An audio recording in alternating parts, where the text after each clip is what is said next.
Diamond Hollow 2 is a game released on the 20th of September 2011 by Arceus, and it is the follow-up to the developer's previous game Diamond Hollow. Like the predecessor, to which you must absolutely watch the previous video, Diamond Hollow 2 is a tower climber. In contrast to the first game, it's a bit more directed.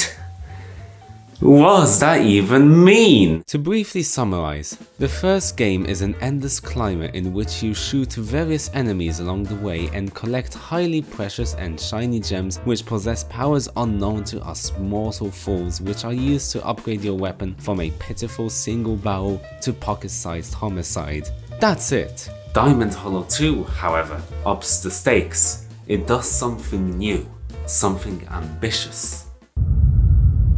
Story.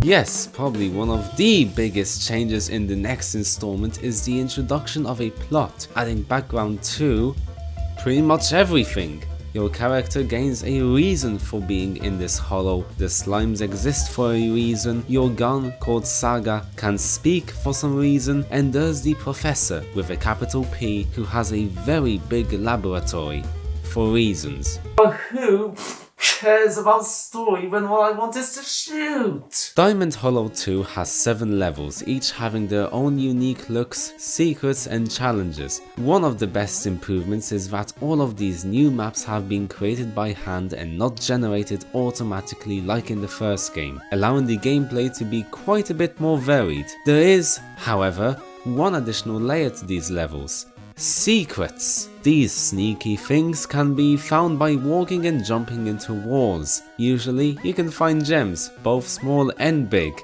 However, it is these very secrets which can greatly decide your fate, as some carry heart containers. Yes, gone are the days from number 1 where you could simply purchase more hearts. Now you must explore and get some life. Speaking of which, upgrades. As in the predecessor, you can spend gems on upgrading parts of yourself, such as how long you have invulnerability for after being hit, or defense, which the more you upgrade the less damage you take, because did you know that the more you progress the tougher the enemies? Yes, shooting is a bit more fun in this game, as you can now gain access to 4 weapons, of which one is fine. Before I get into guns, I'll talk about equipment, of which there are 10 items. These items improve your life significantly, with items like the magma suit prolonging the pain of lava to a laser sight, which is neat. There are also boots which give you the ability to double jump, a bigger change from the first game, as in that one you could simply purchase the skill.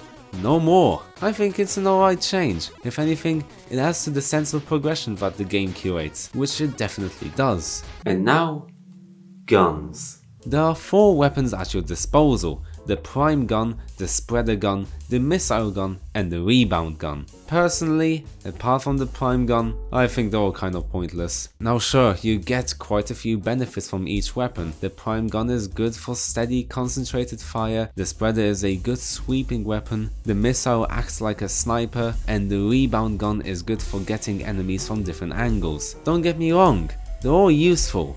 To me, however, they are bloat. I barely have any footage of the other weapons because I had no need to use them. The only other gun I used was the missile, and even then it was in more of a utility fashion, simply to get through steel blocks. If I could put the gems into making the prime gun as fast and damaging as I could, that's all I needed to win the game.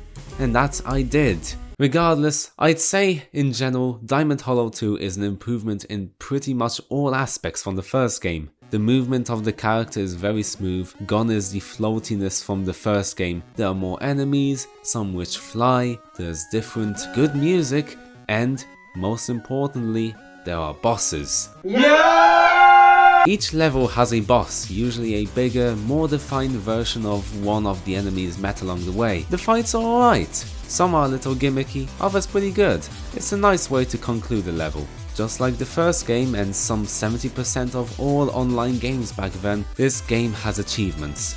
Lots of them. I consider them nice goals to try and strive for, nothing that must be done, but small bonuses to the gameplay.